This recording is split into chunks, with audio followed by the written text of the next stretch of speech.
Selamat siang Sobat RSPP. Assalamualaikum warahmatullahi wabarakatuh. Shalom, salam sehat untuk semua. Salam sejahtera. Om Swastiastu, Namo Buddhaya, Salam Kebajikan. Apa kabar semua? Semoga hari ini Sobat RSPP semua dalam keadaan sehat walafiat. Hari ini Rabu tanggal 16 November 2022, RSPP mengadakan lagi IG Live. Kali ini tema dengan sangat penting, terutama untuk ibu-ibu yang punya anak di rumah, baik itu anak kecil ataupun remaja.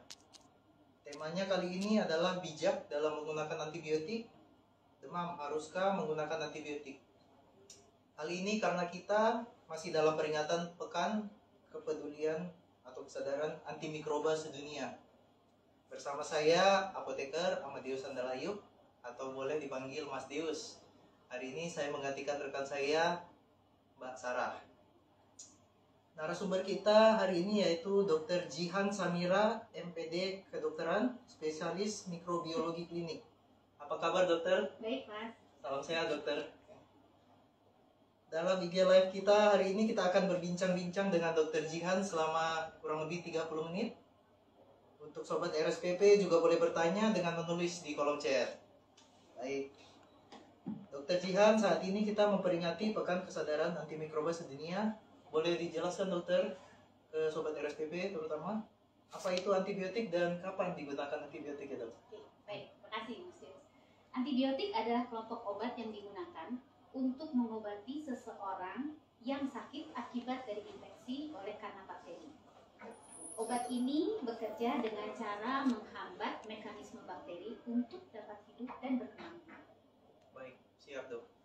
Antibiotik itu sendiri mempunyai banyak jenis ya dok ya? Iya. Nah, kalau boleh dikenalkan juga dok ke Sobat RSPP, apa aja ya jenis-jenis antibiotik itu ya dok? Oke, baik. Jadi antibiotik terbagi dalam beberapa golongan. Siap. Berdasarkan dari cara kerja, struktur molekul, serta spektrum aktivitasnya dalam kemampuannya untuk membunuh bakteri. Ada antibiotik spektrum luas, artinya dapat membunuh hampir semua jenis bakteri, dan ada antibiotik yang spektrum sempit, artinya hanya dapat membunuh beberapa jenis bakteri saja. Berarti ada macam-macam antibiotik itu dengan jenisnya, fungsinya juga beda-beda ya dok ya? Betul. Oke. Nah ini kadang masih ada kebingungan di masyarakat dokter. Kalau ada yang demam, pasien demam, langsung diberikan antibiotik. Bagaimana sebaiknya dokter? Oke, baik Mas Deus. Untuk menjawab itu mungkin kita coba jelaskan terlebih dahulu satu persatu. Baik. Apa itu demam? Demam adalah satu tanda peradangan atau adanya perubahan dari sistem pengaturan termoregulasi atau sistem pengaturan tubuh di dalam tubuh kita. Pengaturan sistem tubuh di dalam suhu di dalam tubuh kita. Nah, infeksi itu adalah masuknya mikroorganisme ke dalam tubuh seseorang. Baik. Seseorang yang terkena infeksi, tanda dari infeksi itu adalah demam. Tetapi tidak semua demam itu disebabkan oleh karena infeksi. Oke. Itu perlu di-highlight ya teman-teman, bahwa demam itu tidak disebabkan semuanya oleh infeksi ya dok ya, bisa macam-macam penyebabnya. Iya. Oke. Nah, penggunaan antibiotik ini juga terkait dengan istilah resistensi dokter. Betul. Nah, sebenarnya apa itu resistensi dokter ya? Oke. Resistensi adalah kebal terhadap antibiotik, Mas Deus. Ya. Jadi seseorang yang memang terkena infeksi oleh bakteri yang resisten itu tentunya dia sudah tidak mampu lagi antibiotik itu untuk membunuh bakteri tersebut. Nah, hal ini disebabkan karena penggunaan antibiotik yang salah dan juga dosis pemberiannya juga yang tidak tepat. Dan sering menggunakan antibiotik, Mas Deus. Oke. Jadi memang penggunaan antibiotik itu benar ya dok ya, dan sesuai dengan anjuran dokter. Betul Mas Deus, seharusnya demikian. Baik. Karena masalah resistensi itu sendiri berarti masalah yang serius ya dokter ya? Betul Mas Deus. Nah, bagaimana penggunaan antibiotik yang baik dokter untuk menekan adanya peningkatan resistensi itu tadi ya? Oke, jadi sebaiknya antibiotik boleh dikonsumsi oleh seseorang itu setelah ditegakkan oleh dokter bahwa dia menderita infeksi bakteri. Dan kemudian antibiotik yang diberikan itu tentunya haruslah tepat dosisnya, tepat cara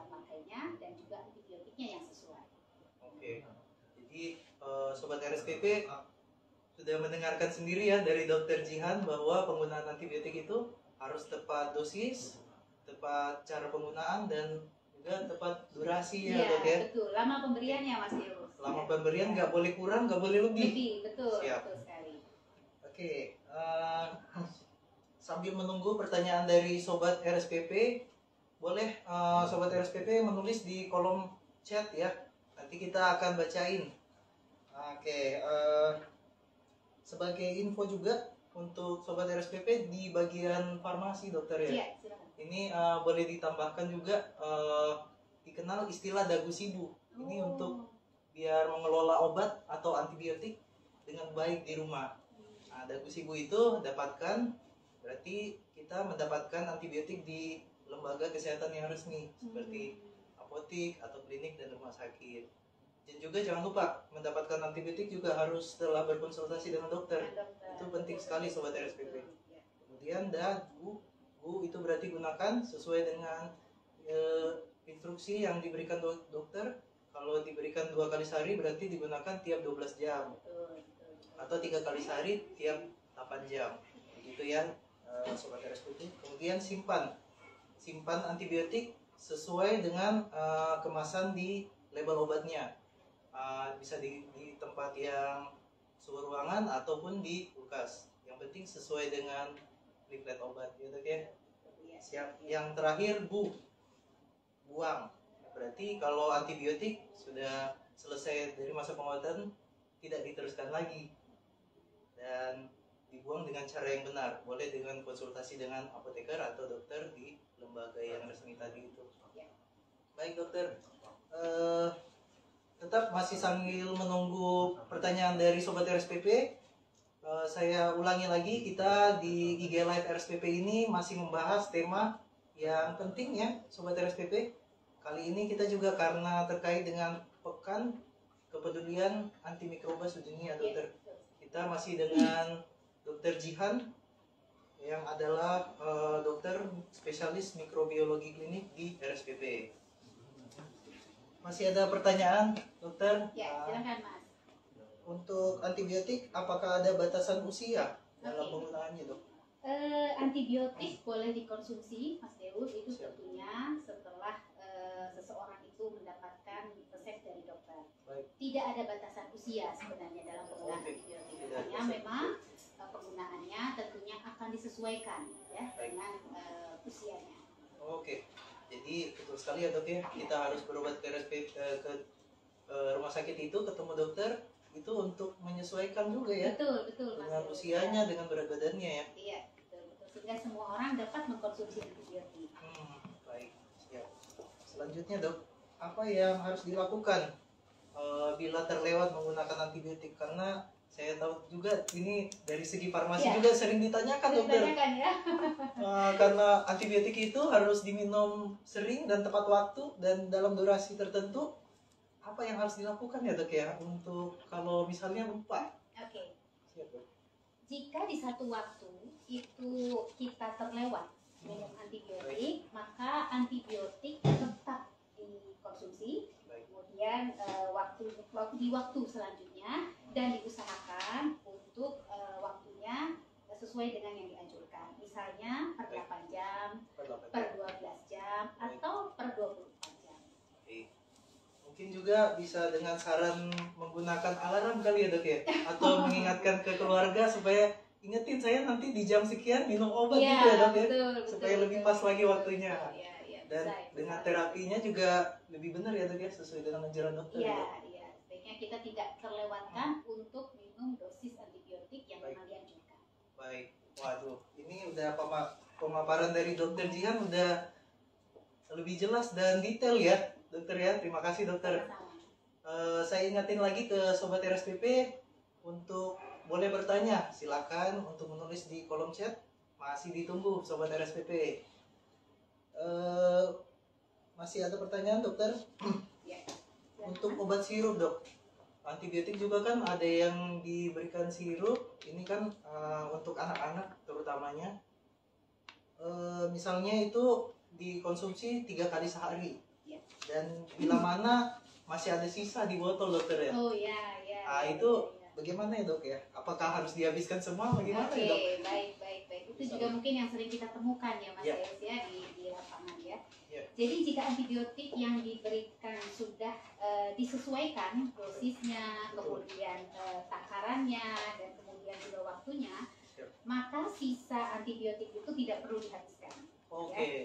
Jika masih ada sisa, maka sebaiknya dibuang saja agar tidak digunakan di kemudian hari. Oke, siap. Berarti memang sesuai dengan anjuran dokter. Kalaupun 3 hari, 3 hari. Ya. Siap. Oke. Dan buang. Ini perlu saya sedikit masuk dulu Iya, ya. silakan. Kalau cara membuat antibiotik itu sendiri ada ketentuannya juga sobat RSPP. Bahwa untuk disesuaikan dengan sediaan obat. Misalnya kalau tablet atau kapsul itu dikeluarkan dulu dari kemasannya, kemudian dihancurkan, dicampurkan dengan tanah, dan kemudian dimasukkan ke plastik dan kemudian terakhir dibuang. Untuk misalnya antibiotik sirup, dibuang isi wadahnya ke tempat sampah. Antibiotik juga tidak boleh dibuang ke saluran pembuangan air dan ditimbun ke tanah dan membuat lingkungan terpapar antibiotik yang mencemari air dan tanaman. Ini juga yang menyebabkan peningkatan resistensi kalau cara membuangnya tidak benar, dokter. Siap, saya udah ada satu pertanyaan nih sobat RSPP dari Bu Dian atau Mbak Dian ini.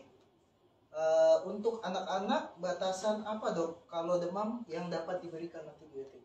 Oke, jadi demam itu seperti tadi yang sudah saya sampaikan, bahwa demam itu adalah salah satu tanda peradangan.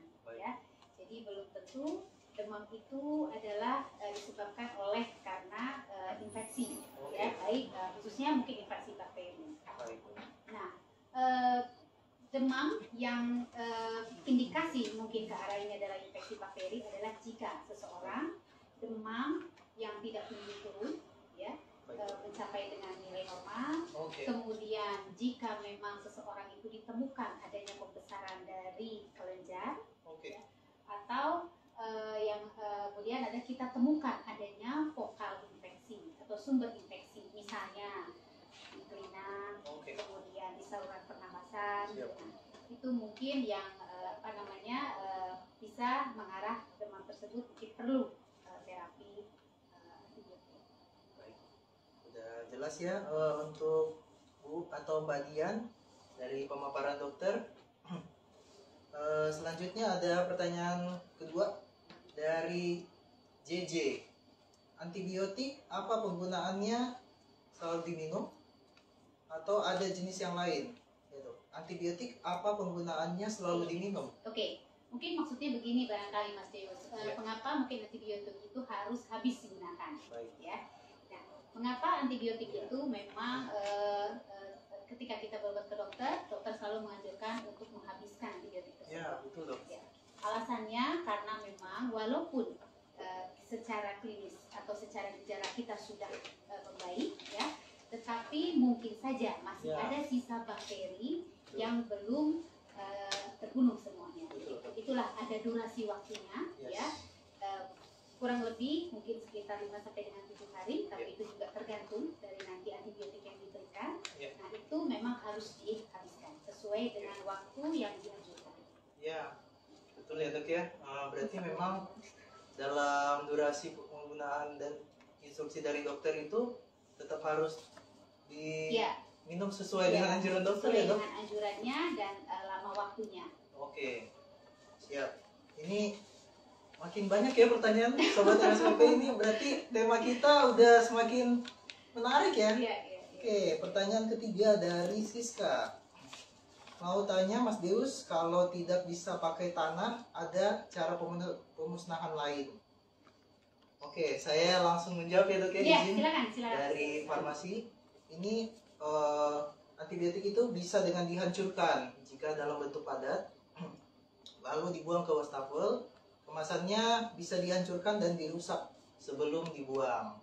Jadi tidak harus dengan menggunakan tanah, tapi bisa dengan di wastafel dengan cara dihancurkan, kemudian dilarutkan dulu dengan sejumlah air sampai berapa banyak dan sudah dianggap tidak memberikan efek lagi, tetap disimpan dalam jangka waktu sekian, kemudian terakhir dibuang ke wastafel bisa, karena itu sudah dianggap tidak akan mencemari. Boleh juga dengan berkonsultasi dengan dokter atau apoteker di rumah sakit atau di apotek di mana saja di tempat ini terdekat. Baik, kita sudah ada 3 pertanyaan dan masih ditunggu pertanyaan dari sobat RSPP yang lain. Boleh ditulis di kolom chat, nanti saya akan tanyakan langsung kepada Dokter Jihan. Siap. Pertanyaan selanjutnya, Dok. Bagaimana dengan pasien yang diresepkan antibiotik beberapa kali untuk jenis yang sama? Apakah itu bisa membuat resisten juga ya, Dok? Oke, baik. Pertanyaan yang bagus sekali. Tentunya Mas Deus, antibiotik yang diberikan oleh dokter itu dipertimbangkan berdasarkan tingkat keparahan infeksinya, kemudian kondisi organ tubuhnya, misalnya dari fungsi ginjal, fungsi livernya, ya. Kemudian juga metode pemberian antibiotiknya, misalnya apakah dia akan diberikan dalam bentuk oles, ataukah dia akan diberikan dalam bentuk minum. Kemudian juga riwayat alergi. Dan juga kondisi terkini, misalnya karena memang dia sedang hamil atau sedang menyusui. Antibiotik yang memang diberikan di waktu yang berbeda, ya, tentunya setelah disesuaikan dengan faktor-faktor yang sudah dipertimbangkan oleh dokter berdasarkan dari yang tingkat keparahan infeksinya dan juga faktor lainnya. Baik. Oke, berarti yang saya highlight tadi, memang dokter itu memberikan sesuai dengan kondisi terkini dari pasiennya, Dok ya? Betul, walaupun itu dengan jenis antibiotik yang sama, Mas Yus, ya, di waktu yang berbeda barangkali, tetapi itu tentunya dipertimbangkan berdasarkan tadi ya, tingkat keparahan infeksinya, ya, juga faktor-faktor lainnya. Ya, Dok. Oke. Ada pertanyaan lain dari @ri_3a. Bagaimana penggunaan antibiotik untuk mencuci luka atau bilas saat operasi? Apakah efektif, Dokter? Oke. Kalau untuk operasi itu tentunya memang ada satu tindakan, yaitu untuk asepsis dan antisepsis. Itu adalah untuk meminimalkan ya adanya kontaminasi dari bakteri flora kulit kita yang akan nanti ikut masuk ya, pada saat penyayatan dari kulit. Jadi itu tentunya memang satu protap yang memang harus dilakukan sebelum tindakan operasi. Oke, siap. Masih ada pertanyaan lagi, Dokter. Kali ini dari @Daniel. Anak saya beda 11 bulan. Apakah boleh saya berikan obat antibiotik punya kakaknya? Waduh. Nah, ini gimana dia ini? Ini dia ya. Oke. Jadi tentunya antibiotik yang diberikan itu haruslah disesuaikan caranya, ya, dosisnya, ya, dan juga lama waktunya. Ya, jadi kalau kita mau memberikan tentunya dengan takaran dan dosis yang tidak sesuai, nah hal ini tentunya tidak akan antibiotik tersebut juga tidak akan bekerja dengan baik, ya, justru nanti akan menimbulkan resisten. Resisten justru. Baik. Oke, semoga jelas ya Pak Daniel ya, bahwa menggunakan antibiotik yang sama untuk anak yang beda umur itu ya baik ya. Karena semuanya harus disesuaikan ya Mas Deus ya. Siap. Masih ada pertanyaan, Dokter? Kali ini dari @hari-hari. Apakah boleh minum antibiotik saat kehamilan dan menyusui? Itu sudah sedikit dibahas ya. Ya, tadi saya sudah menyebutkan bahwa tentunya pemberian antibiotik itu oleh dokter dipertimbangkan ya. Salah satunya adalah kondisi terkini, yaitu kalau dia sedang hamil ya, atau misalnya dia sedang menyusui, karena memang ada beberapa antibiotik yang tidak diperbolehkan, tetapi juga ada yang diperbolehkan. Siap. Jadi tidak perlu ragu ya Pak, dengan berkonsultasi dengan dokter juga mengeksplor kondisi penyakit Bapak atau Ibu. Dijelaskan saja kondisinya saat ini apa, apakah sedang hamil atau menyusui, dokter akan menyesuaikan ya dokter ya. Betul Mas Deus. Siap. Oke, pertanyaan lagi dari Sri Rahayu Tati. Izin bertanya dokter, apakah resistensi antibiotik bisa disembuhkan dan bagaimana mencegahnya?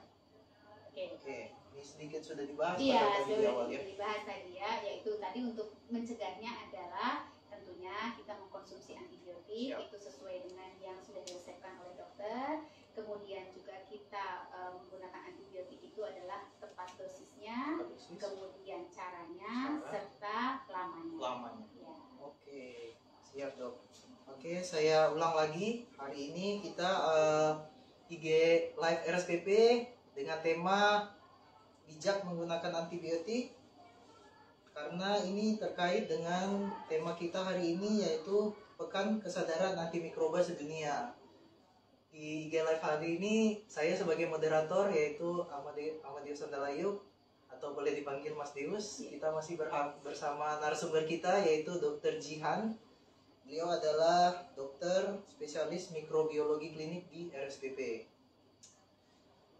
Sobat RSPP yang membutuhkan penjelasan atau ingin bertanya boleh menulis di kolom chat. Nanti saya akan langsung tanyakan ke Dr. Jihan. Untuk antibiotik dokter, tadi kan dijelasin ada beberapa jenis ya dokter. Ada yang diminum, ada yang disuntik, ada yang dioleskan di kulit gitu ya. Itu apa yang perlu diperhatikan ya dokter sebagai pasien? Apa tetap harus digunakan sesuai dengan anjuran dokter dengan cara durasi yang sesuai ya dokter? Ya. Jadi sesuai dengan pertimbangan yang memang akan dokter berikan, karena tidak semua penyakit ya Mas Deus ya itu akan diberikan, mungkin cara terapinya antibiotiknya adalah secara diminum ya. Kalau memang itu terapinya cukup dengan dioleskan, maka tentunya dokter akan memberikan antibiotik dengan cara dioleskan. Baik. Oke. Tema kita hari ini masih membahas antibiotik, cara penggunaan antibiotik, bijak menggunakan antibiotik. Silakan sobat RSPP bila ingin bertanya atau membutuhkan penjelasan terkait antibiotik. Tema yang masih sangat penting sekali ya. Terutama antibiotik ini juga masih cukup sering digunakan di masyarakat. Ada pertanyaan satu dokter dari Sheila _76. Saya pernah minum antibiotik, lalu setelah itu saya merasakan keluhan gatal di seluruh tubuh. Kenapa ya dokter ya? Oke. Jadi memang ada beberapa efek samping dari antibiotik itu ya. Di antaranya mungkin akan timbul kemerahan, kemudian juga ada yang mual, gitu ya. Kemudian ada juga yang diare. Ya, nah, itu mungkin ada faktor samping ya, efek samping mungkin ya dari penggunaan antibiotik tersebut. Nah, untuk itu biasanya Mas Deus sebelum dokter meresepkan antibiotik, beliau akan mempertimbangkan atau akan menanyakan apakah ada faktor riwayat alergi ya terhadap antibiotik tertentu. Nah, kalau memang kita sudah menemukan, tentunya antibiotiknya tidak bisa diteruskan. Baik. Jadi semoga menjawab pertanyaan ya dari Mbak Sheila tadi atau Ibu Sheila, bahwa dokter tetap mempertimbangkan alergi. Jadi mohon juga diinfokan kepada dokter ketika berobat. Baik, kita udah sampai di penghujung acara Sobat RSPP. Ini memang tema yang sangat menarik sekali ya, banyak sekali pertanyaan dan masih banyak yang perlu kita bahas sebenarnya dok ya. Tapi karena waktu juga yang membatasi, kita masih asik sekali. Kita harus penutup kali ini ya. Mohon sebelum kita tutup dokter, boleh memberikan sedikit kesimpulan atau closing statement dan juga terkait tips untuk menggunakan menggunakan antibiotik yang baik dokter. Oke, baik. Mungkin saya akan memberikan tips Mas Deus bagaimana untuk mengkonsumsi antibiotik dengan bijak ya. Yang pertama adalah minum antibiotik sesuai dengan yang diresepkan oleh dokter Anda. Yang kedua, sebaiknya jangan melewatkan dosis minum antibiotik. Yang ketiga, konsumsi antibiotik untuk mengobati penyakit yang disebabkan oleh infeksi bakteri. Jadi bukan karena infeksi virus ataupun infeksi jamur. Yang keempat adalah jangan menyimpan antibiotik untuk diminum jika sakit di kemudian hari. Dan yang terakhir, yang kelima adalah jangan minum antibiotik yang diresepkan untuk orang lain. Mungkin Itu itu dia. saja Mas Yus. Siap, dokter. Yang bisa saya Terima- sampaikan. Semoga bermanfaat. Baik dok, sangat bermanfaat dokter, dan banyak sekali insight atau masukan yang kita dapat hari ini ya dari dokter Jihan. Saya sebagai moderator mengucapkan terima kasih atas partisipasi semua sobat RSPP yang sudah terlibat dalam IG Live hari ini. Mohon maaf atas segala kekurangan atau kesalahan selama berlangsungnya acara. Jangan lupa untuk follow, like, dan share akun RS Pusat Pertamina untuk mendapatkan info kesehatan yang update. Nah, terakhir boleh juga sobat RSPP menuliskan di kolom komen apa tema yang ingin dieksplor dari Rumah Sakit RSPP. Sampai jumpa di IG Live RSPP berikutnya. Ya. Ya. Salam Salam sehat.